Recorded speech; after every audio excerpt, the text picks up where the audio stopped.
다 함께 기도함으로써 성령 강림 주일 예배 하나님께 드리겠습니다. 술에 취하지 마십시오. 거기에는 방탕이 따릅니다. 성령의 충만함을 받으십시오. 시와 찬미와 신령한 노래로 서로 화답하며 여러분의 가슴으로 주님께 노래하며 찬송하십시오. 모든 일에 언제나 우리 주 예수 그리스도의 이름으로 하나님 아버지께 감사를 드리십시오. 하나님 아버지, 오늘 성령 강림주일을 맞이해서 우리가 성령 충만할 것을 다시 한번 주님께 고백하며 간구하며 고백합니다. 하나님, 성령 충만할 때 우리 마음속에 진정으로 우러난 찬양을 주님께 드리며 우리 삶의 모든 것을 감사드릴 수 있게 되며 하나님, 우리 삶이 다른 사람들에게 증거되며 전도될 수 있을 거라 믿습니다. 성령님께서 이것을 도와주시려고 우리에게 오셨사오니 감사드리며 그 성령의 충만함을 늘 추구하며 살아가는 우리 모두가 되길 소원합니다. 하나님 아버지, 오늘도 저희가 이런 주일을 맞이해서 하나님께 다 나와서 예배하며 찬양하며 경배합니다. 하나님만을 또 다시 바라보고 살겠다고 다짐합니다. 예배를 주님 받아 주시옵소서. 예수님의 이름으로 기도했습니다. 아멘.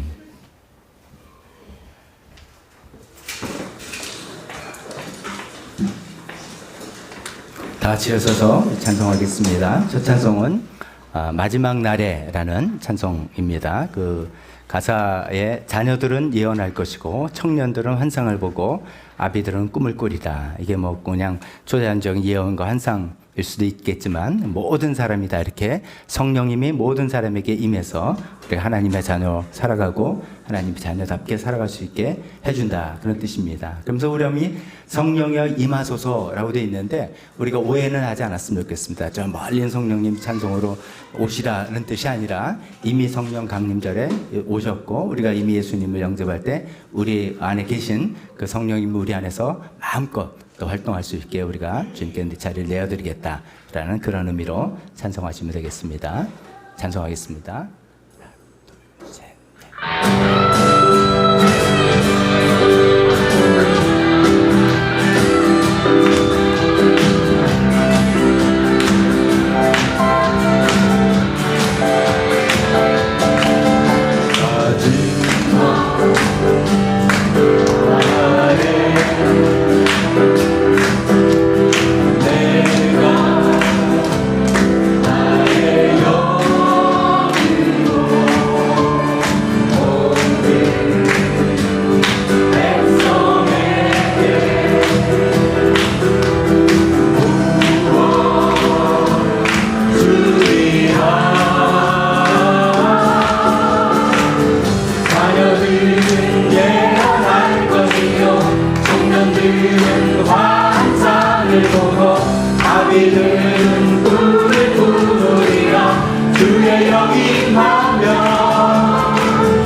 우리 성령 강림주일 교동문 같이 교동문으로 신앙 고백하겠습니다. 제가 먼저 하고 여러분들 하시고 다 함께 하고 하는 이런 순으로 진행됨을 참고하시면서 세 구절 성령 강림에 관해서 우리 말씀을 교독하겠습니다. 하나님께서 말씀하신다. 마지막 날에 나는 내 영을 모든 사람에게 부어주겠다.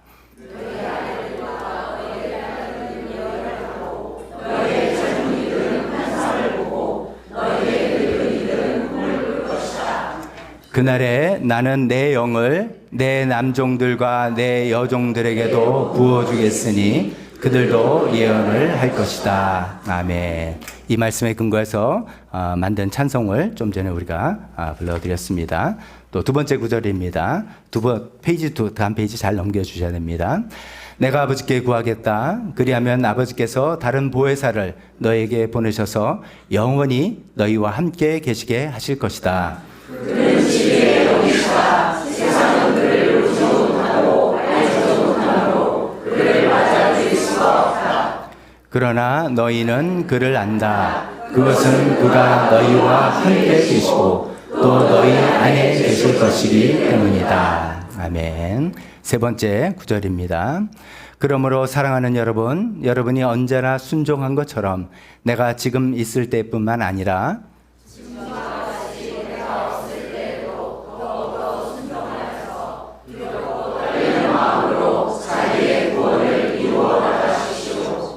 하나님은 여러분 안에서 활동하셔서 여러분으로 하여금 하나님을 기쁘게 해드릴 것을 영원하게 하시고 실천하게 하시는 분입니다. 아멘.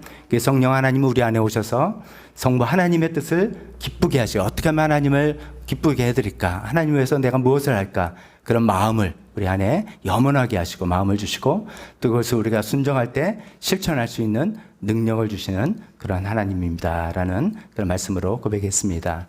우리 첫 찬송은 마지막 날에 하면서 신나게 성령님이 임하셔서 이렇게 그런 신난 찬송 불렀다면 두 번째 성령님에 관한 찬송은 성령님께서는 우리가 찬송 부를 때, 기도 드릴 때, 성경 읽을 때, 또 전도할 때 이 모든 그 순간순간에 우리를 인도하시는 그런 분이십니다. 그럴 때 우리가 이렇게 인도함을 받겠습니다라는 그런 고백으로 찬송가 195장 찬송을 같이 부르겠습니다.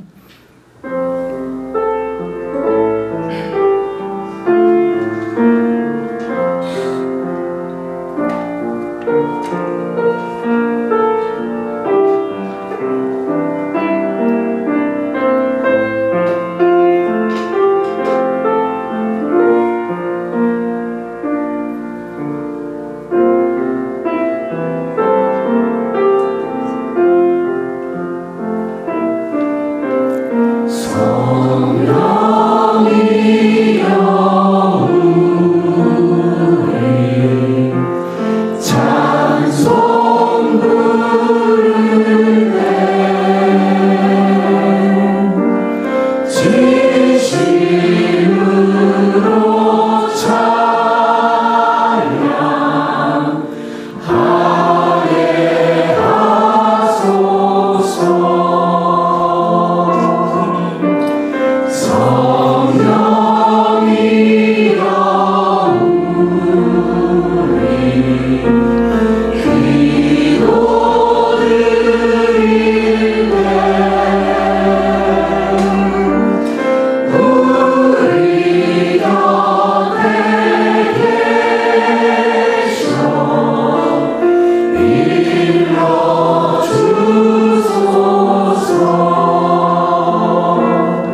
성령님의 도우심을 받고 성령님 충만함으로 늘 날마다 우리 살아가면 좋겠습니다. 마지막으로 주님께 들 찬송, 우리 지난주에 처음으로 배우면서 불렀던 찬송이죠. 나는 주를 섬기는 것에 후회가 없습니다. 이 찬송 우리 한번 좀 익숙해졌으니까 더 마음을 우리 가사에 실어서 주님께 이런 고백하는 찬송 시간 됐으면 좋겠습니다.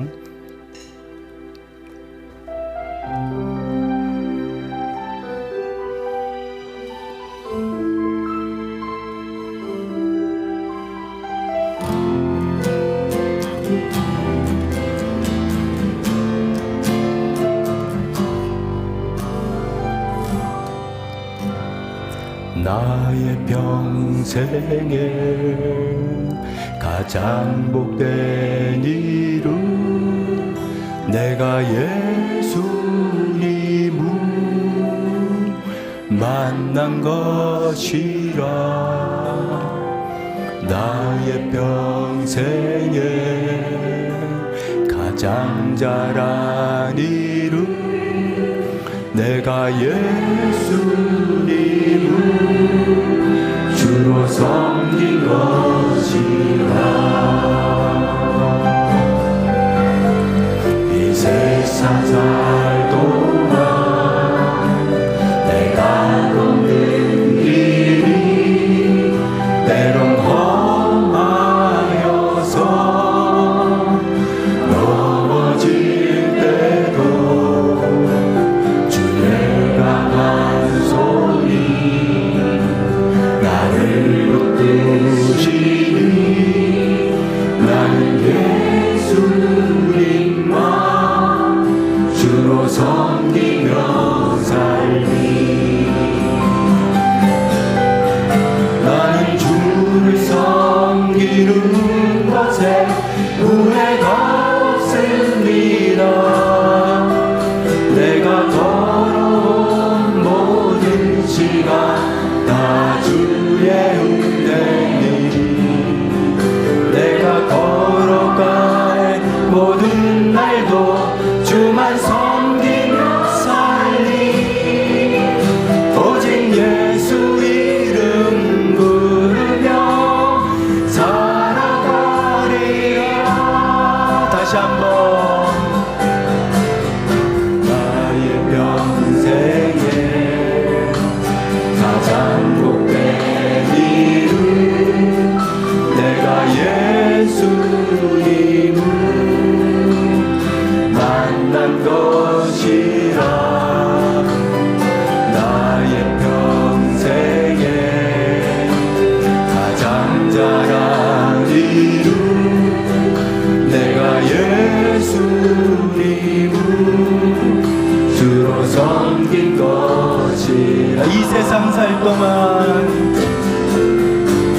이 세상 살 동안 내가 걷는 길이 때론 험하여서 넘어질 때도 주의 강한 손이 나를 붙드시니 나는 예수님만 주로 섬기며 살리. 나는 주를 섬기는 것에 후회가 없습니다. 내가 걸어온 모든 시간 다 주의 은혜니 내가 걸어갈 모든 날도 주만 섬기며 살리. 오직 예수 이름 부르며 살아가리라. 다시 한번 나는 주를 섬기는 것에 후회가 없습니다. 내가 걸어온 모든 시간 다 주의 은혜니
다 자리에 앉으시기 바랍니다.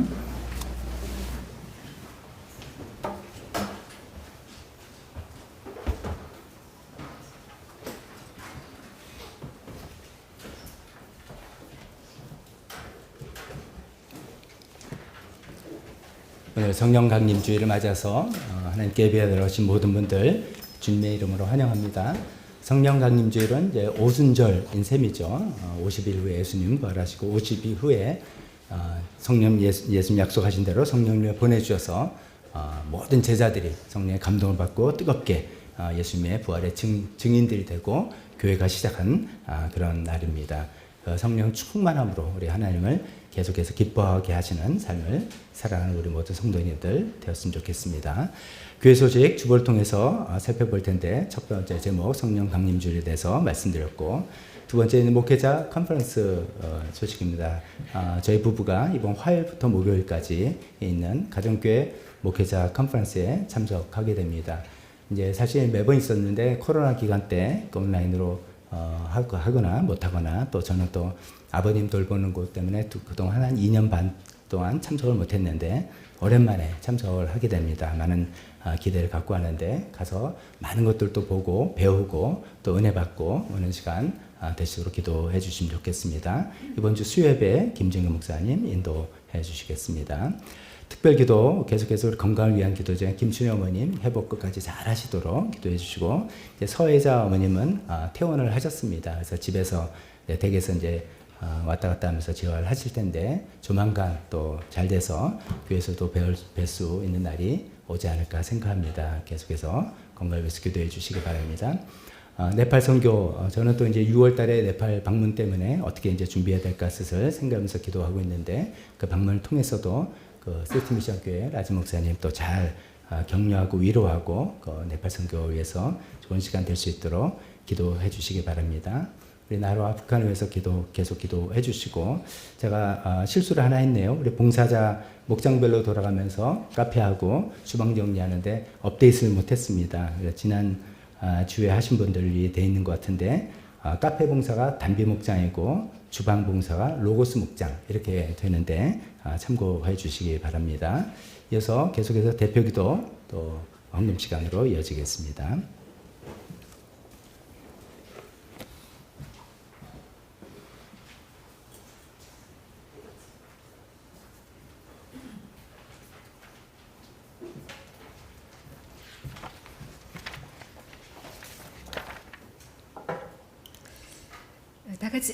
다 같이 기도드리시겠습니다.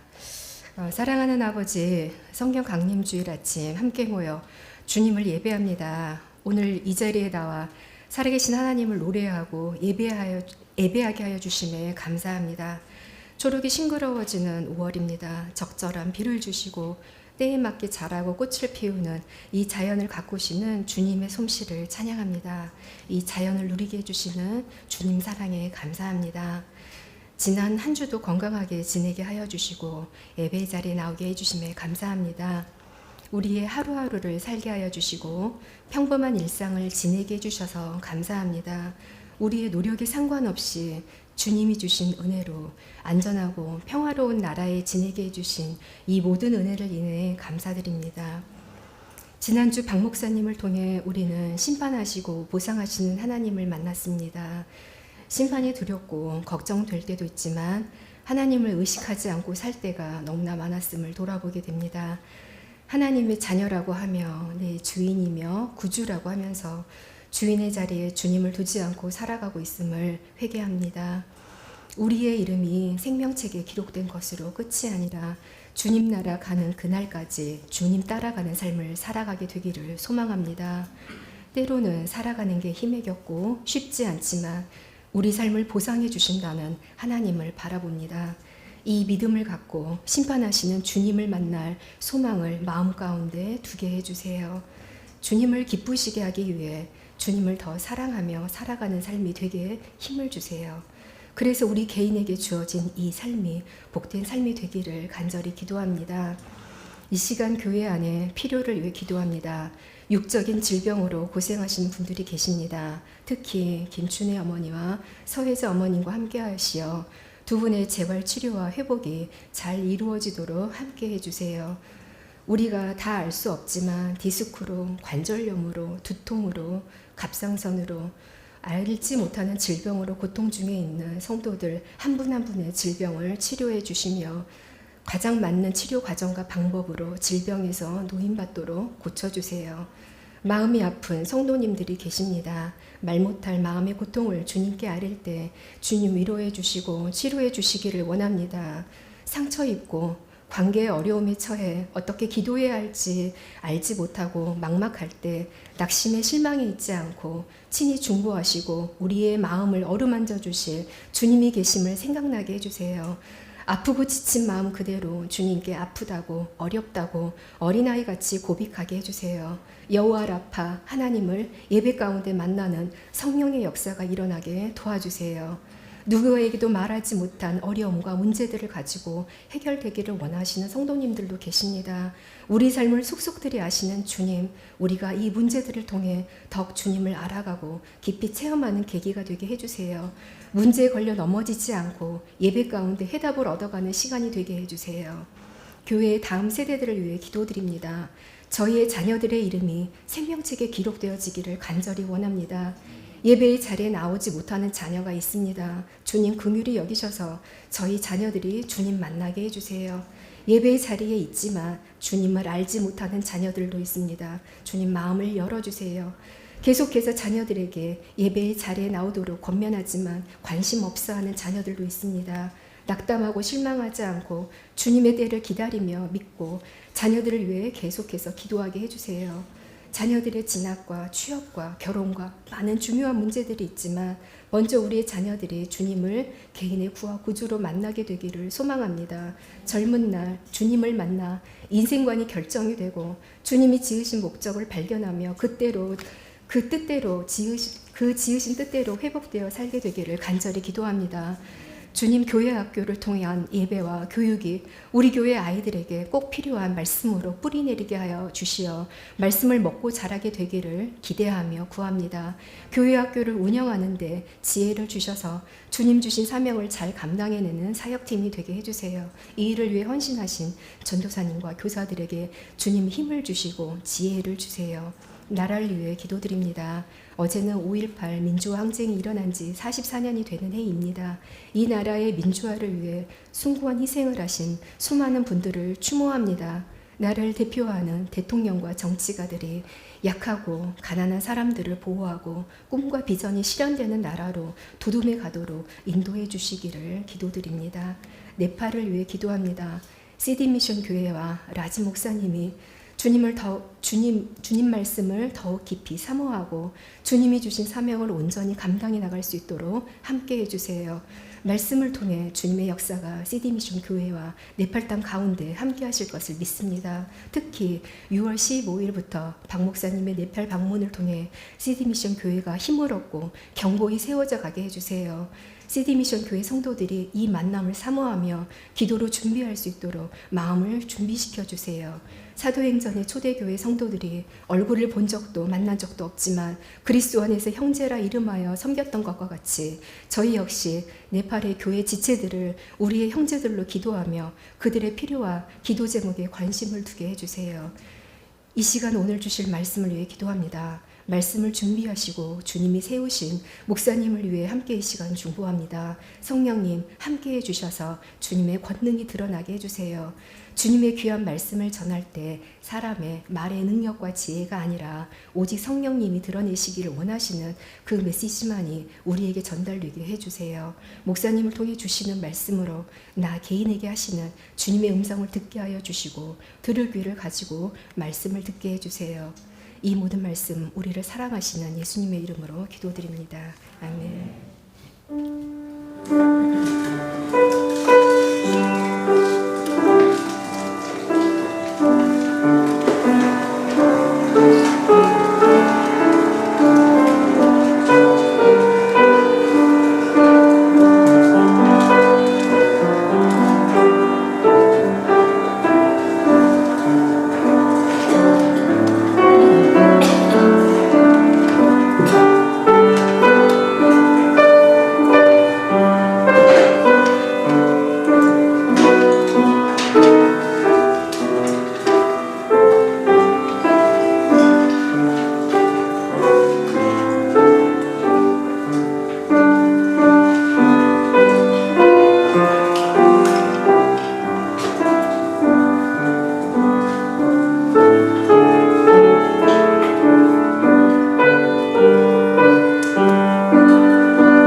하나님 아버지 감사합니다. 우리가 삶의 현장에서 땀 흘려 일할 수 있는 기회를 주시고 그것을 통해서 우리에게 수입이 생길 수 있게 하셔서 감사합니다.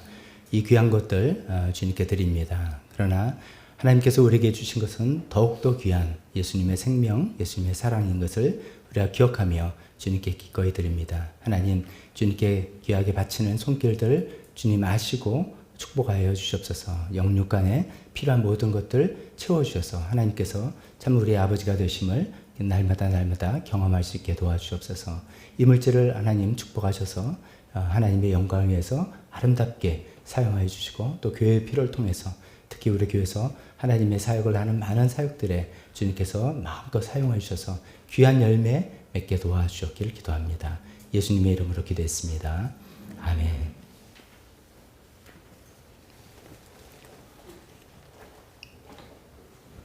설교 시간입니다. 다 같이 일어서서 설교 본문 같이 읽도록 하겠습니다.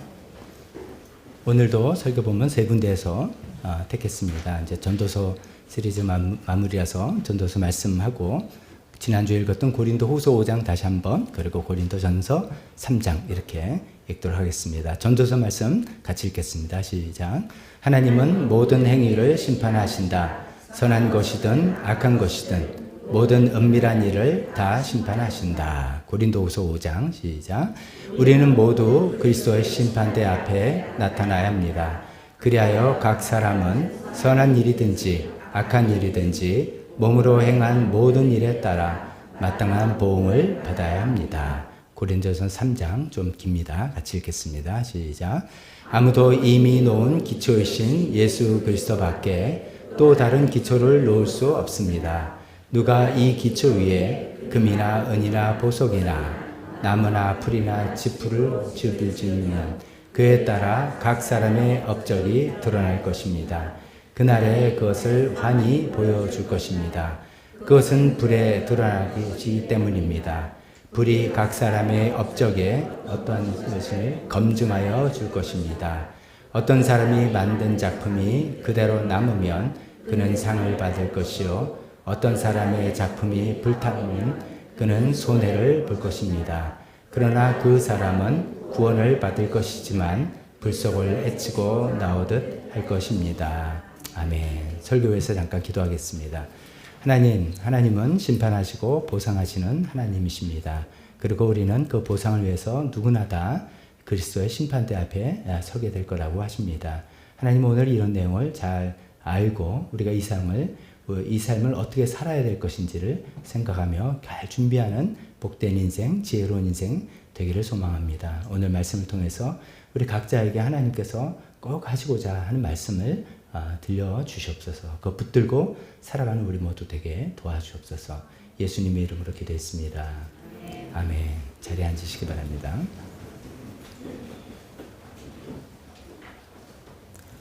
저희가 그동안 이제 전도서를 살펴보면서 전도서의 일반적인 관심은 오늘날 우리가 어떻게 이 땅에서 살아가느냐 그런 것이었습니다. 그래서 이제 그런 이야기를 쭉 우리가 지난 1월서부터 쭉 살펴봤는데 이제 그 뜻밖의 이제 마지막 결론을 가다 보니까 하나님 심판에 대해서 이야기하고 있습니다. 그러니까 이 삶을 오늘을 잘 사는 것이 필요하고 소중하지만 결국 우리가 마주하게 될 그 미래를 앞날을 대비하는 것, 앞날에 대한 것은 반드시 알아야 된다. 뭐 이런 식으로 연결된다고 볼 수가 있겠습니다. 이제 우리가 이제 미래를 대비해야 되겠죠. 미래를 위한 현명한 투자를 해야 된다. 뭐 이런 말이 있는 것처럼.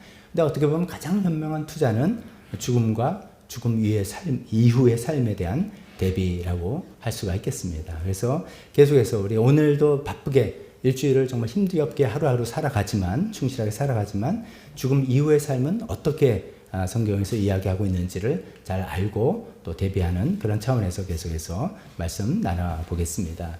지난주의 말씀을 잠깐 복습해 보겠습니다. 여러분 다 들으시면 또 잘 이해하셨겠지만 그래도 어쩌면 이것은 그 전체적 틀을 우리가 잘 알고 기억하고 있는 게 좋을 것 같아서 다시 한번 복습을 먼저 하겠습니다. 우리가 마지막 때, 이 세상의 마지막 때 하나님께서 모든 사람을 심판하신다. 이렇게 이야기하십니다. 심판에 대해서 좀 이렇게 거부 반응이 우리가 들 수가 있습니다. 근데 이제 제가 가만히 생각해 보니까 이런 생각이 들었습니다. 어떤 운동선수가 있다고 합시다. 운동선수가 있으면 얼마나 많은 훈련과 연습과 뭐 음식 조절과 이런 걸 하겠습니까? 일상생활도 희생하면서 하는데 그 운동선수에게 시합 일정이 안 잡히는 거예요. 너는 시합에 나가지 않는다. 근데 너는 훈련만 해라. 그러면 그건 고문 아니겠습니까?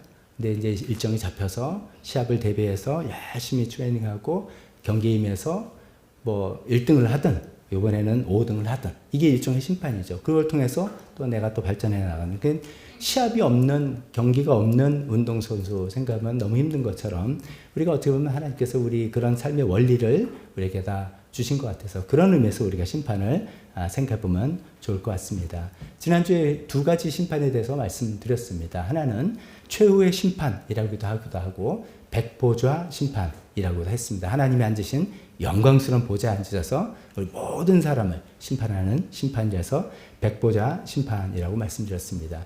이 백보좌 심판에서는 관건은 그렇습니다. 생명책에 이름이 기록되어 있느냐 안 되어 있느냐 이런 것이죠. 생명책에 기록되어 있는지 그 이름이 여부에 따라서 이제 우리가 영원히 어차피 살게 되는 존재인데 어디에서 영원히 살게 되는지가 결정되는 그 심판이라고 말씀드렸습니다. 이제 생명책에 기록되는 거 다시 말씀드리면 우리가 성경을 통해서 쭉 배우죠. 구원은 하나님께서 우리에게 주신 구원은 은혜로 주신다. 이런 걸 계속해서 강조하고 있습니다. 그래서 그런 표현까지 썼죠. 이것은 하나님 주신 선물이다 라고 해서 그 뜻을 이해를 돕기 위해서 공짜다, 선물의 특징은 공짜다 이런 이야기를 생명의 삶 공부할 때도 많이 여러분들 말씀드렸습니다. 하나님께서 은혜로 주시는 공짜로 주시는 그 선물을 우리는 믿음으로 받아들이기만 하면 되는 것이죠. 이 구원을 받기 위해서 뭐 술, 담배를 끊어야 된다. 이 구원을 받기 위해서 거짓말하면 안 된다. 이 구원을 받기 위해서 나쁜 짓 하는 사람 너는 안 된다. 이런 것이 아닙니다. 구원을 받기 위해서는 우리가 단 하나 인정하죠. 우리가 하나님 앞에 죄인이라는 것을 인정하고 그 죄값을 치러야 되는데 나는 치를 수 없으니까 예수님이 대신 내 죄값을 치르셨다는 것을 받아들이고 그 예수님을 나의 삶의 주인으로 영접하는 그 하나 아시죠? 그렇게 하기만 하면 우리 이름이 구원받게 되고 그 생명책에 기록이 되어서 어떻게 보면 하나님 앞에서는 이제 좀 무섭고 떨리는 그런 심판이라 할지라도 우리 보통 이제 늘 찬송가 가사나 많이 나온 것처럼 예수 공로 의지하고 하나님 앞에 나와서 그 생명책에 우리 예수님을 영접하고 예수 믿은 것 때문에 기록이 된 것으로 우리가 심판을 맞이한다 볼 수도 있고 피한다고 볼 수도 있고 그렇게 되겠습니다. 그게 이제 백보자 심판, 최후의 심판이라고 말씀드렸습니다. 그런데 우리가 이 땅에 살아있으면서 그 은혜로 주시는 그 선물로 주시는 그 구원을 거부하는 그런 사람들이 있지 않습니까? 그런 사람들은 영원히 죽고 나면 영원히 하나님이 없는 곳에 가게 된다. 이렇게 성경은 말하고 있습니다. 이것을 하나님이 없는 곳을 우리가 일반적으로 성경에도 이렇게 묘사했고 일반적으로 말할 때 우리가 지옥 이렇게 이야기합니다. 근데 지옥 이제 영어로 뭐 원어도 이렇게 떠나서 우리가 지옥이랄 때 땅지자에다 감옥 옥자입니다. 그러니까 뭐 땅에 가두는 감옥이다 이렇게 생각하니까 아 유치해 그런 게 어딨어 땅에 뭐 파보면 거기 뭐 마그마가 있고 뭐 그런 게 있지. 요새는 이제 과학에 우리가 지식이 늘는 우리 사람은 그걸 믿지 않죠. 그것은 우리의 이해를 돕기 위한 은유적인 표현입니다. 성경에도 보면 지옥에 보면 꺼지지 않는 불 때문에 우리가 고통을 당할 것이고 거기 구더기가 막 있을 것이고 에이 그런 게 어딨어. 그거를 문자 그대로 생각하면 우리가 좀 오해가 되는 것이죠. 그거는 지옥이 얼마나 고통스러운 것이고 지옥이 얼마나 괴로운 것이고 힘든 것이라는 것을 설명하기 위한 은유적인 표현입니다. 우리가 은혜로 주시는 선물을 하나님께 주신 선물을 거부한 사람에게는 하나님의 사랑과 은혜가 전혀 없는 곳, 그런 세계, 곳이라면 또 구체적인 장소 생각하니까 그런 세계, 그런 영역으로 가게 된다라고 이해하는 게 좋겠습니다. 우리가 이 땅에 살 때는 늘 말씀드리지만 힘들고 어려운 일이 있어도 하나님의 사랑과 은혜로 그래도 참 우리가 고비를 넘기게 되고 또 새로운 희망을 갖게 되고 뭐 기쁨을 맛보게 되기 때문에 우리가 살아가는데 하나님이 없는 곳에는 그런 하나님의 사랑과 은혜가 전혀 없는. 그래서 지난주에 제가 단테 그 신곡에 나온 이야기했죠. 여기 들어오는 자 소망을 버릴지어다. 아무 소망이 없는 그런 세계, 그런 시간을 보내게 되는 것이다 라고 말씀드렸습니다. 이게 이제 백보자 심판, 최후의 심판. 이 세상에 살아있던 모든 사람들이 다 받게 되는 그런 심판입니다. 그런데 이제 생명책에 그 이름이 기록되고 우리가 예수님 믿는 자녀, 하나님의 자녀가 된 사람은 아무래도 누구나 뭐 하나님을 위해서 기쁘게 하나님을 위해서 살아가지 않겠습니까? 이런저런 일들에 수고하고 헌신하고 참여하지 않겠습니까? 그런 일에 대해서 보상하신다라고 지난주에 말씀드렸습니다. 어떤 것을 보상하시는가? 제가 여러 가지 예를 들어서 말씀드려봤습니다. 하나님을 위해서, 하나님의 일을 위해서 사역에 힘쓴 분들, 선교사들, 목회자들 뿐만 아니라 어떤 사역을 맡아서 충성스럽게 희생과 헌신을 했던 그 모든 사역들, 이런 것들이죠. 또 사역자들 위해서 기도와 물질로 후원한 사람에도 하나님께서 그 상을 주신다고 이야기하신 걸 살펴봤습니다. 또 눈물로 자기 자신과 다른 삶에서 기도하는 그 기도에도 보상하신다고 말씀드렸습니다. 또 하나님께 처음 드리는 마음이 있지만 여러 가지 여건이 안 돼서 미처 하지는 못했어요. 그렇지만 그 귀한 마음, 선한 마음, 그 willingness, 그런 것을 하나님께서도 받아주시고 보상해 주신다고 말씀드렸습니다.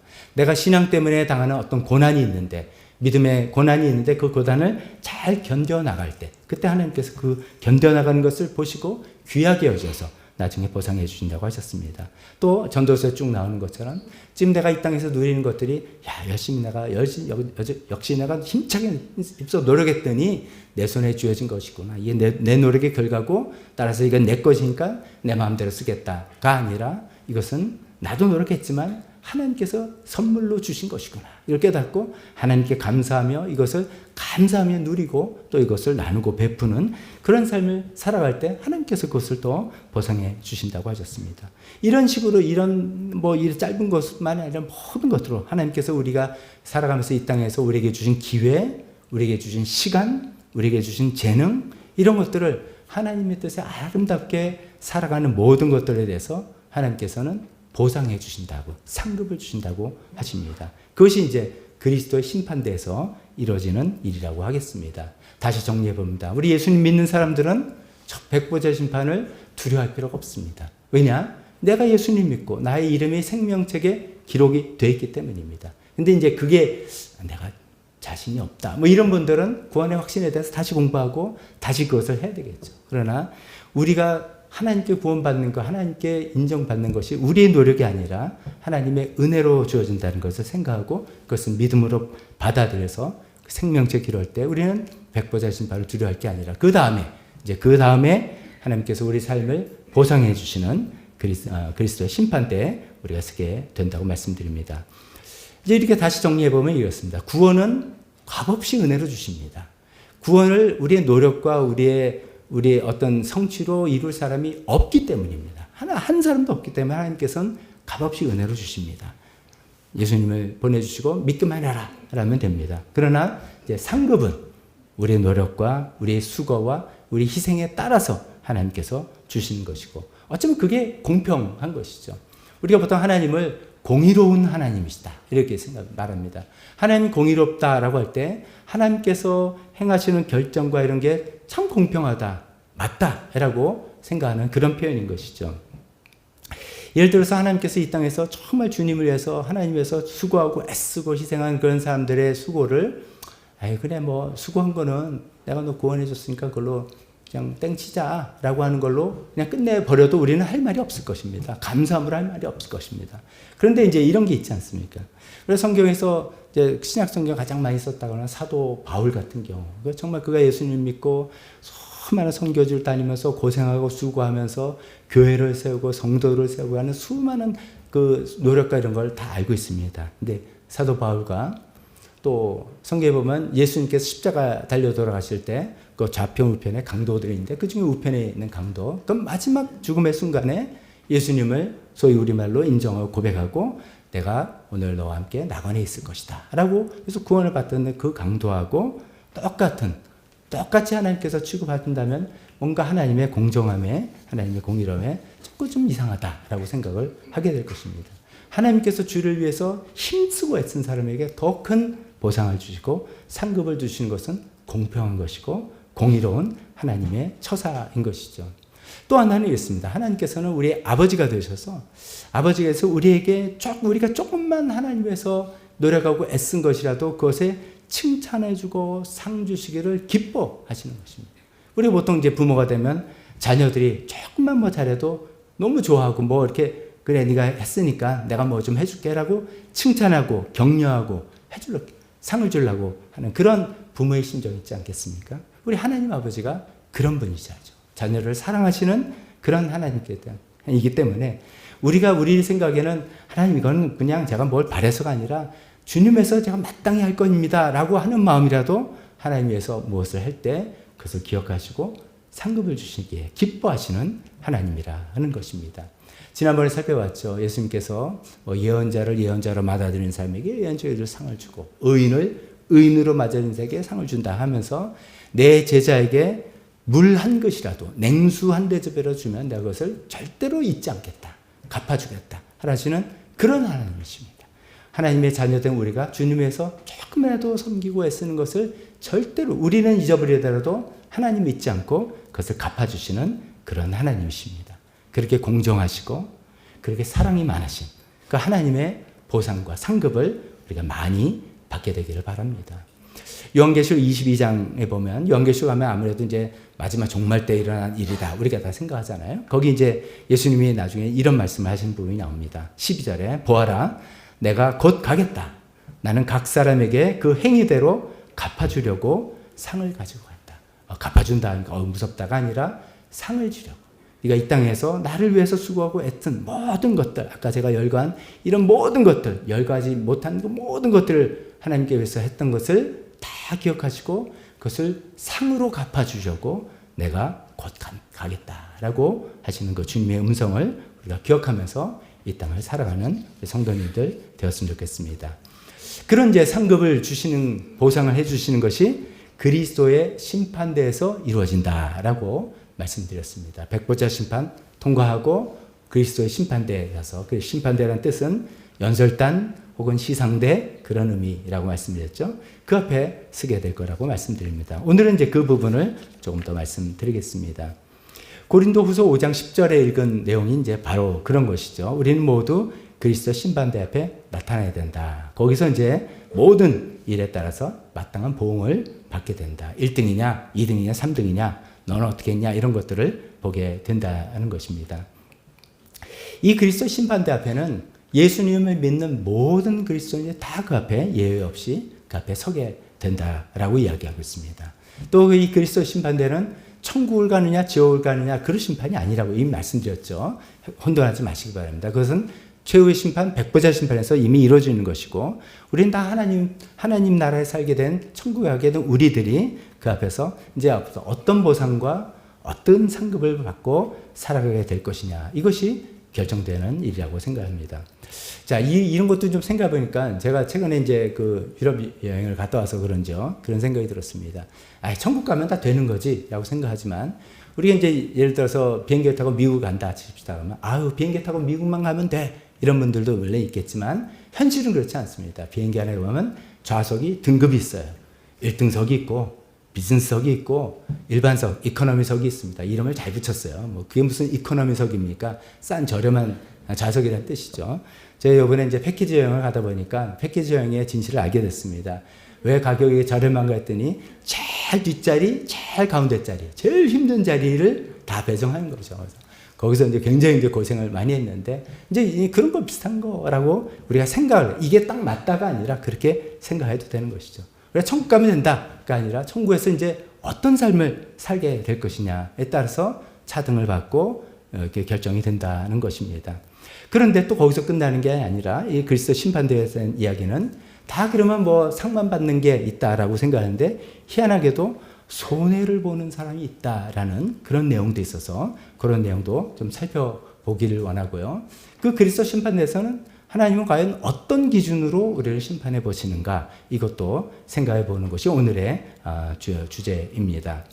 그래서 이제 고린도전서 3장의 본문을 가지고 좀 설명을 해보려고 합니다. 우리가 이제 아까 고린도전서 3장 이제 쭉 읽었는데요. 그 익숙한 분들도 많은데 제가 이제 간단하게 내용을 설명을 해보겠습니다. 마치 이제 우리 예수 믿는 우리의 인생을 이것은 이제 예수 믿는 사람들에 대한 해당되는 이야기입니다. 예수 믿는 우리 사람들의 인생을 마치 집을 짓는 건축가에 비유해서 이야기하고 있습니다. 집을 지으려면 여기 뭐 전문가들도 많이 계시겠는데 제가 좀 뭐 전문가 아니라서 좀 그렇습니다만 기초를 일단 단단히 세워야 되는 것이죠. 기초 있다는 거예요. 예수 믿는 사람의 기초는 예수 그리스도밖에 없다 이거예요. 그 기초는 다 예수 그리스도예요. 다 예수님 믿는 사람들이기 때문이죠. 크리스찬들이기 때문에 누구나 다 예수 그리스도라는 기초 위에 이제 집을 짓게 되는 것이에요. 근데 어떤 집은 보니까 크고 멋진 그런 집입니다. 보니까 재료를 좋은 걸 썼어요.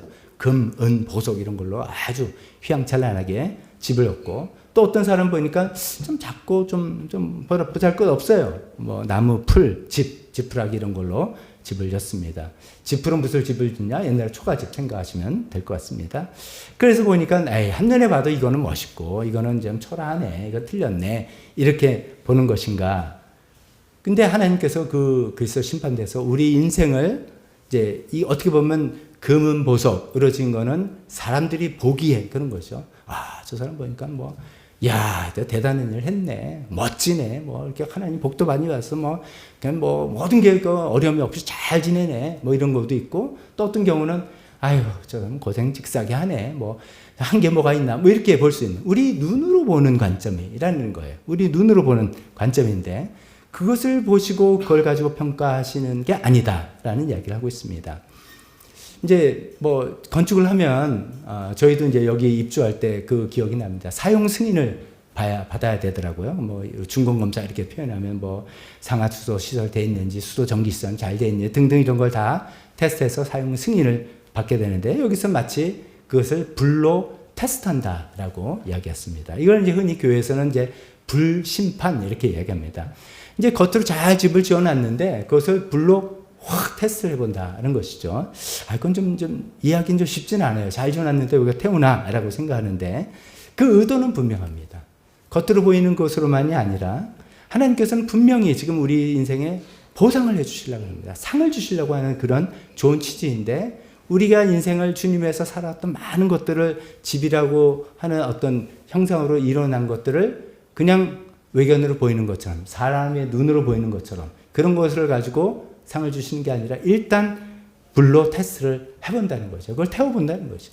그래서 정말 타는 건지 아니면 남는 건지 이런 걸 본다는 것입니다. 불심판을 해보니까 두 가지로 나눠지는 것이죠. 한 건물은 지은 그대로 있는 거예요. 원래 여기서는 이제 재료를 보면 금, 은, 보석은 남아있는 건데 우리가 혼동하지 말아야 할 것은 이게 비싼 재료니까 남아있다 이 뜻은 아닙니다. 그 불심판을 통과한 어떤 재료, 귀한 재료로 해서 그런 것이죠. 또 다른 하나는 지은 것이 다 타버리고 없는 거예요. 기초만 남아있는 거예요. 기초까지 타버리면 그건 큰일 나는 것이죠. 기초는 남아있는데 다 타버리는 그런 것입니다. 하나님께서 왜 이렇게 하시냐면 우리에게 상을 주시려고 하는데 우리가 세상에서 보는 관점으로 우리가 사람들이 생각하는 관점으로가 아니라 하나님께서 보시는 또 순수하게 올바르게 인생을 살아가는 것 그런 것의 기준에서 상을 주시려고 하기 때문에 그런 불심판을 하시는데 거기서 다 그대로 남아있는 사람은 거기에 상응하는 상을 하나님께서 주실 것이고 타버리는 사람은 기초는 남아있으니까 구원은 여전히 있는 것이지만 타버리는 사람은 손해를 본다 이렇게 이야기했습니다. 우리 생각엔 타버리면 그냥 그래도 타버리면 됐지 이게 아니라 손해라는 어떤 마이너스적인 표현을 쓴 것도 우리가 생각해 보면 좋겠습니다. 즉 다 타버리면 구원받았으니까 그래도 나는 구원받았으니까 됐다라는 것이 아니라 좀 일종의 좀 부끄러움이 있을 수도 있는 것 같고 좀 상을 누구는 다 받고 그렇게 살아가는데 나는 그렇지 못한 어떤 비교라는 것들이 생기는 것 같기도 합니다. 이런 것들을 설명을 하고 있습니다. 제가 오늘 말씀드리는 건 이거입니다. 지난주에 하나님께서는 우리를 심판하시고 보상하신다라고 했으니까 난 예수님 믿으면 내 이름이 생명체에 기록되어 있고 그 다음에 내가 예수님 믿고 예수님 위해서 살아간 여러 가지 것들 다 주님께서 상급을 주시다니까 할렐루야 좋다 이렇게 생각을 하는데 여기까지 잘 오는데 그 다음에 그 실제로 우리가 하나님께서 우리에게 상을 주시려고 할 때 세상의 관점과는 다를 수 있다. 우리가 일반적으로 생각하는 것과 다를 수가 있다는 것이죠. 그래서 때로는 그 과정에서 굉장히 놀라운 반전이 일어날 수도 있는 것이고 우리 생각과는 굉장히 뜻밖의 결과가 나타날 수도 있다는 것이죠. 그것을 고린도 3장에 나오는 이 불심판이라는 것 때문인 것입니다. 하나님께 그것을 다 한번 불러 태워 보시는데 그래도 남는 것에 대해서 상을 주신다는 것. 그게 뭔가? 그러니까 우리 인생에서 주님을 위해서 살 때 뭔가 불심판을 통과해도 남을 것들로 내 인생을 쌓아나가고 이렇게 살아야 되지 않겠냐. 그런 말씀. 그것을 꼭 기억하면서 우리가 살아나가자라는 취지의 말씀을 오늘 드리고 싶습니다. 그러면 이게 불심판이라고 표현되는 그 그리스도 심판대의 그 평가 기준은 즉 다시 말해서 평가 기준은 겉으로 드러나는 어떤 성과라기보다는 그런 것도 전혀 없다고 할 수는 없겠지만 라기보다는 우리 마음의 동기, 우리 마음의 자세 이런 것들을 하나님께서는 더 중요하게 보시는 것 같다는 말씀입니다. 고린도후서 5장 그 그리스도 심판대에 관한 이야기에 나오는데 이렇게 표현되어 있습니다. 우리 모두가 그리스도 심판대 앞에 나타나야 합니다라고 써있습니다. 나타나다라고 표현한 이 단어가 이제 그리스도 단어는 그냥 파노로 그런 단어입니다. 파네로라는 단어입니다. 듣고 잊어버리실 텐데 그게 이제 드러나다 나타나다라는 뜻인데 그 단어의 뉘앙스가 이런 거랍니다. 안에 든 것을 뒤집어서 모두 다 꺼내놓는 모습. 이렇게 딱 이렇게 감춰져 있어 평소에 잘 안 보이는데 까발려서 그냥 까발리다 하면 좀 이렇게 좀 수치 공개 이런 건데 그런 거 아니더라도 안에 좀 감춰 있고 잘 알려지지 않았던 걸 다 공개해서 이렇게 까발려서 그 안에 있는 그 진실을 살펴보는 그런 뉘앙스를 갖고 있는 단어입니다. 즉 그리스도의 심판대에 쓸 때 하나님께서 우리 마음을 세상 사람들 볼 때 저 사람은 좀 어떻게 했구나라는 그런 겉으로 보는 관점으로 우리를 심판하고 우리를 평가하시는 게 아니라 그 안에 있는 우리 속 안에 있는 은밀한 것들까지도 하나님께서 다 보시고 그것을 다 살펴보신다는 것입니다. 즉 하나님께서 우리의 말과 우리의 생각과 행동을 보시되 그 안에 있는 우리의 동기, 왜 내가 그런 일을 했는지, 어떤 목적으로 했는지, 어떤 방법으로 그걸 이루었는지 이런 것까지도 다 본다는 것입니다. 이제 영어로 표현한 것들이 제가 3R 해서 좀 저한테는 좀 도움이 돼서 혹시 설명합니다. 하나님께서 하나님 앞에서 모든 것이 reveal 되고 다 드러나고 두 번째는 그 reveal 된 걸로 review 해보시고 그 다음에 그것을 reward를 주신다. 그래야 하나님이 다 드러나는 그런 자리라는 것이죠. 우리가 상식적으로 생각해도 하나님께서는 우리 속 깊은 것도 다 보시는 하나님께서 그냥 겉으로 보는 이런 모습을 가지고 평가하실 리가 없지 않습니까? 그렇다면 우리는 항상 우리 인생을 살아가면서 또 주님 위해서 살고 기도하고 여러 가지 아까 이러저런 것들을 보상해 주신다라는 것을 할 때 내가 이 불심판을 통과하고도 남을 수 있는 것이 뭔가? 내가 불심판을 통과하고도 남는 것들로 내가 내 인생을 쌓아가고 있는가? 이런 것들을 끊임없이 생각해 봤으면 좋겠습니다. 제가 뭐 최근에 여행 갔다 왔으니까 예를 잠깐만 그런 거 드신 거 이해해 주세요. 흔히 유럽 관광은 성당 투어라는 말이 있습니다. 성당, 어떻게 보면 조금 지겹게 계속 성당이에요. 성당 이렇게 가는데요. 그 유럽에 이제 성당들 보면 그 규모가 휘황찬란하죠. 규모가 엄청나고요. 그 안에 그 성물이나 이런 것도 굉장히 화려하기도 하고 스테인글라스 이런 것도 굉장히 아름답고 있습니다. 자, 그런데 그런 건물을 볼 때마다 이제 이중적인 마음이 듭니다. 저는 그런 거 볼 때, 처음에 이 성당을 짓자라고 했을 때 정말 얼마나 아름답고 귀한 마음들이 있었을까 생각을 해봅니다. 분명히 그런 것들이 있었습니다.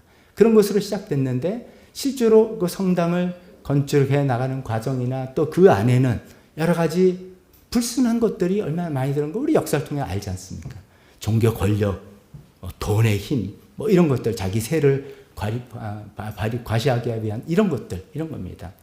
예를 들면 제가 이런 얘기를 최근에 들은 적이 있습니다. 베네치아, 저는 가보지는 않았지만 베네치아 가보신 분들 거기 산마르크 광장, 거기가 이제 굉장히 유명한 포인트라 그러네요. 산마르크 광장에 산마르크 성당이 있어서 굉장히 붙은데 그 베네치아 왕국이란 좀 공화국이 굉장히 부강할 때 그 성당을 지었다고 합니다. 근데 중세에는 성당을 지을 때 성당은 되게 성물, 거룩한 어떤 물건, 성인들의 유해라든지 이런 십자가 조각이라든지 이런 것들이죠. 성물을 기반해서 성당을 짓게 돼 있습니다. 근데 이제 베네치아 사람들이 자기네가 이 성당을 짓기 위해서 어떤 일을 저지르는지 아십니까? 저 이집트 알렉산드리아, 우리 그때 예전에 갔던 분들 다 같이 거기에 성마가 성당이 있는데 거기에 마가복음을 기록한 마가의 유해가 거기 있었다고 합니다. 이것도 사실인지 아닌지 모르겠습니다만, 근데 그거를 훔쳐가지고 와서 그 성당을 지었다고 합니다. 그러니까 저는 그런 얘기를 들을 때, 이걸 어떻게 이해를 해야 되는가? 성당을 지어서 하나님께 영광 드리는 그 자체가 귀하고 아름다운 일일지 모르겠지만, 그들이 하는 방법은 저 이집트에 있는 마가 유해를 훔쳐가지고 와서 그것을 했다라는 것들을 정말 하나님께서 정말 기쁘게 받아들이실까라는, 모르겠습니다. 제 생각에 좀 혼란스러운 마음이 생기기도 합니다. 유럽 관광은 성당 투어를 하는데 그래서 그런 건지 지금은 전부 다 대부분 관광지로 전락해 버린 거 우리가 알 수 있습니다. 이 이제 우리 인생을 비교해 보고 싶습니다. 유럽의 그 성당들을 보면서도 우리가 내 인생을 살아가면서 내가 인생을 통해서 성취하고 이루고 하는 그런 것들 있습니다. 그것이 세상 일이든 하나님을 위한 일이든 어떤 것들을 남들에 비해서 난 이런 것도 했고 저런 것도 했고 하는 일들이 남들이 보기에는 빛과 번쩍하고 아무리 좋아 보인다 할지라도 어쩌면은 하나님의 눈에는 그 동기가 잘못됐고 그 방법이 틀렸고 그 목적이 순수하지 않은 거라서 하나님께서 불러 태울 때 다 타버리고 없는 것들이 될 수도 있겠다라는 그런 경각심을 갖자는 것입니다. 그래서 이런 질문들을 우리가 한번 던지면 좋겠습니다. 우리가 하나님 위해서 희생하고 섬기고 헌신할 때 이런 거죠. 내가 이것을 정말 순수한 사랑과 섬김으로 하고 있는 건가? 순수한 사랑. 다른 사람을 섬긴다 할 때 내가 순수하게 저 사람을 그냥 순수하게 사랑하는 마음으로 하는 것인가? 아니면 내 목적이 하나 있어요. 저 사람을 잘 세서 저 사람이 어떻게 돼서 그 다음에 어떻게 돼서 하는 목적. 그것을 우리가 거룩한 목적을 붙습니다. 아까 성당 지을 때 그 거룩한 목적이라 생각한 거죠. 그렇지만 그 방법이 좀 옳지 않다라고 생각하는 걸 우리가 인정할 수 있지 않겠습니까? 그런 것처럼 내가 계산된 어떤 목적을 이루라는 그 계산된 마음으로 이렇게 섬기고 잘해서 하는 그런 것인가? 우리가 조심스럽게 생각해 봐야 되겠습니다. 순수한 사랑으로 섬기는 것인가? 나의 목적을 위해서 하는 것인가? 아니면 억지로, 마지못해서, 의무적으로, 그냥 최소한 미니멈으로 하는 것인가? 남들은 몰라요. 저분이 어떤 마음으로 어떤 섬김을 주고 하고 있는지 남들은 다 모릅니다. 겉으로 드러난 모습만 보고 참 귀하다, 훌륭하다, 대단하다 이야기를 하는데 하나님 우리 속마음을 다 리뷰 해보시고 특히 그 그리스도 심판대 앞에서 그런 것이 다 드러나게 된다는 것이죠. 내가 스스로 설정한 목적을 위해서 사람들을 이렇게 매니플레이트하고 이렇게 선동하고 조작해서 이루었던 그 결과들인지, 아니면 그냥 억지로 그냥 겨우 했는데 그냥 뭐 하나님 역사하셔서 이렇게 된 그런 것들인지, 그건 우리가 하나님께 받을 상이 없겠죠. 그런 것들이죠. 또 내가 어떤 이 귀한 일을 했는데 그것이 결국 내 자랑, 내 만족이 더 큰 건가? 그것도 생각해 봅니다. 내가 어쩌 주님, 하나님 위해서 헌신하고 수고한다 하면서, 제가 어떻게 뭐 제 자랑과 저의 만족을 위해서 하겠습니까? 라고 하지만 이런 걸로 테스트해 볼 수 있습니다. 내가 이렇게 무슨 일을 애써 했을 때, 결과가 이 정도는 돼야 되는 거 아니야? 이런 생각. 내가 이렇게 했었는데 이 정도는 돼야지 이게 뭐야? 라고 하는 마음이 된다면 벌써 나의 자랑, 나의 만족이 또 앞섰다고 우리가 볼 수가 있겠습니다. 또 내가 계획대로 안 됐을 때 막 실망되고 짜증이 나고 막 그 협조하지 않은 사람한테 분노가 나고 일이 잘못된 것도 막 화가 나고, 그럼 나의 자랑, 나의 만족이 더 크거나 앞선 건 아닌가, 그렇게 생각해 봐야 되겠습니다.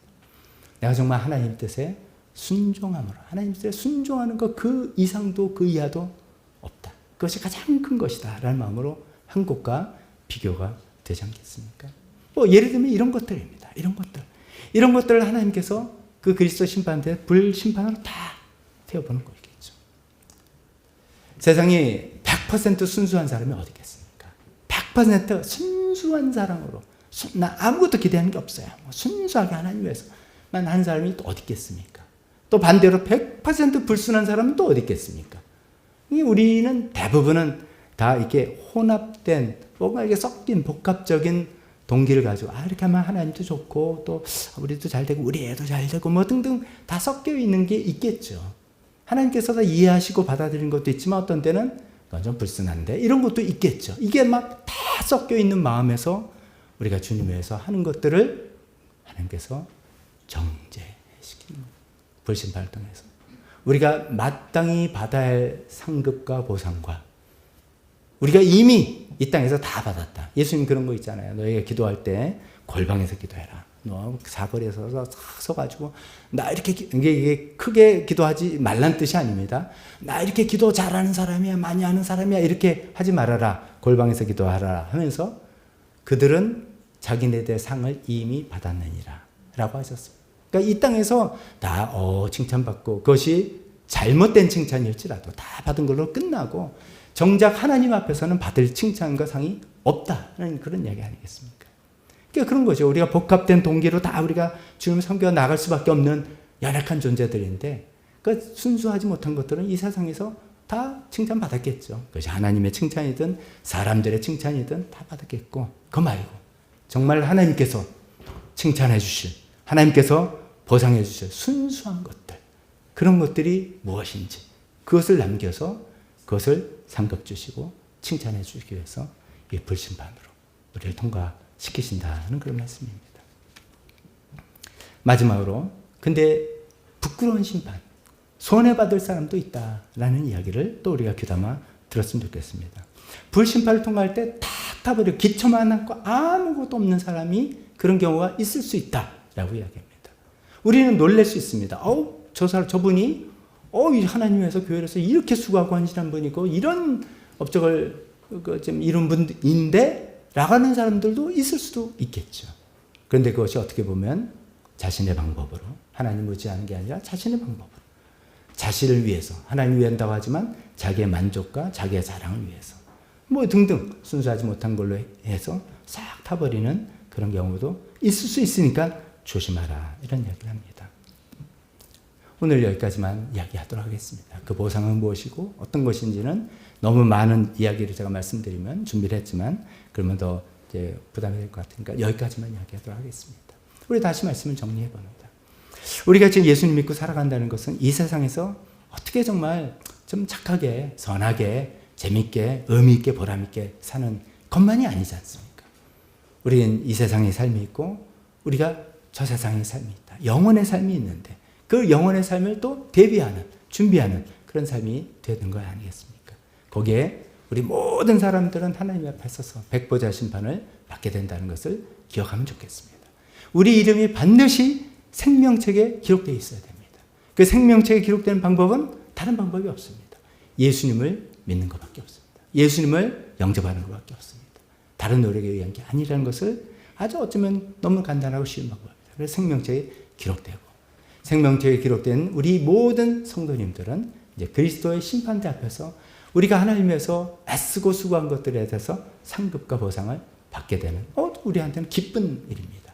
그 기쁜 일인데 그 기준이 뭔지 우리가 잘 알고, 사람들의 눈에 보이고 어떤 세상에서 성과 이런 것들이 아니라 우리 마음의 깊은 동기, 자세, 방법들, 이런 것들을 보셔서 하나님께서 받으실 만한 것들을 취하셔서 거기에 기꺼이 기쁘게 상을 주시는 하나님이라는 하나님의 계획을 우리가 잘 알고, 이 세상에서 저 주님에서 멋지게 살아나오면서 주님 앞에 섰을 때 칭찬받고 인정받고 하나님께 많은 상을 받고 저 영원한 삶을 살아나가는 우리 성도님들 다 되시기를 저는 바랍니다. 또 그러기 위해서 이 세상에서 주님에서 살아가는 이 모든 것들에 하나님 앞에서 올바른 방법으로, 올바른 자세로, 올바른 동기로 계속해서 나 자신을 점검해 나가면서 무엇을 이루었다는 것이 아니라, 무엇이 됐다는 것이 아니라 그것을 어떻게, 어떤 마음으로, 왜, 이런 것들을 생각하면서 주님 보시기에 기뻐하는 그런 마음으로 주님께 헌신해서 정말 모든 것이 남아서 그대로 칭찬받고 상급받는 우리 모든 성도님들 되시기를 주님의 이름으로 축원합니다. 기도하겠습니다. 오늘 기도하실 때 또 오늘 말씀을 들으시면서 여러분들에게 마음에 남고 마음에 들어오는 것들이라는 것은 어쩌면 성령님께서 여러분들에게 하시는 말씀이겠죠. 그것을 붙들고 시도하며 살겠습니다. 또 아까 우리 대표 기도 잘 해주신 것처럼 우리 자녀들이, 또 우리 자녀들만이 아니겠죠. 우리 사랑하는 주변의 사람들이 모두 다 이 생명책에 이름이 기록되기를 간절히 또 소망하며, 또 그뿐만이 아니라 주님 앞에 나와서 많은 칭찬과 상급과 보상을 받는 영광스러워 복된, 영원한 복된 삶을 살아갈 수 있도록 우리가 함께 기도하겠습니다. 기도하겠습니다. 하나님 아버지,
하나님 아버지 기도합니다. 하나님, 여기 있는 성도님들 모든 분들이 다 하나님의 그 생명책에 그 이름이 기록되기를 원합니다. 하나님, 또 우리가 사랑하는 모든 가족들과 우리 사랑하는 모든 분들이 생명책에 그 이름이 기록되기를 간절히 소원합니다. 하나님, 그것을 위해서 우리가 또 섬기고 사랑하고 기도하고 주님의 그 중보하며 주님의 그 영혼들 위해서 수고하기를 또 헌신합니다. 하나님 아버지, 생명책에 기록돼서 주님 앞에 나아가는 그리스도 심판대 앞에 나설 때 우리 모습을 생각해 보면서 우리가 또 살아가길 원합니다. 하나님은 불심판으로 그것을 검증해 보겠다고 하셨습니다. 테스트해 보신다고 하실 때 지금 우리가 주님 앞에 쌓아왔던 것들이 타지 않고 남아있는 그런 복된 인생들 되길 원합니다. 그러기 위해서 정말 하나님의 방법으로, 하나님의 마음을 가지고 우리가 정말 순수한 동기를 가지고 주님, 순수한 마음을 가지고 주님께 드리고 주님을 위해서 사랑하는 사람들 되게 도와주시옵소서. 우리가 불태서 부끄러움을 당하고 수치를 그런 사람 되지 않게 도와주시길 원합니다. 주님, 그리고 주님 앞에 섰을 때 정말 많은 칭찬을 받고 많은 인정을 받고 많은 상급을 받는 우리 성도님들 다 될 수 있게 도와주시기를 간절히 기도드리며 모든 말씀 예수님 이름으로 기도했습니다. 아멘. 다 같이 일어서서 헌신찬송 하겠습니다.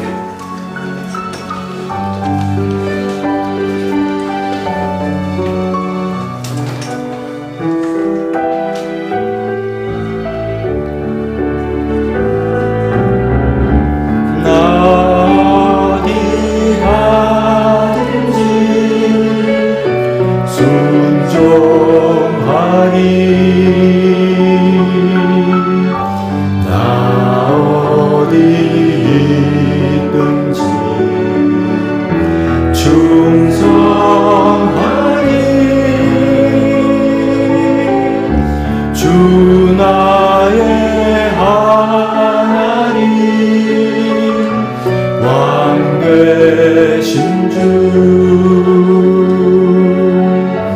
영원히 주님만 찬양하리.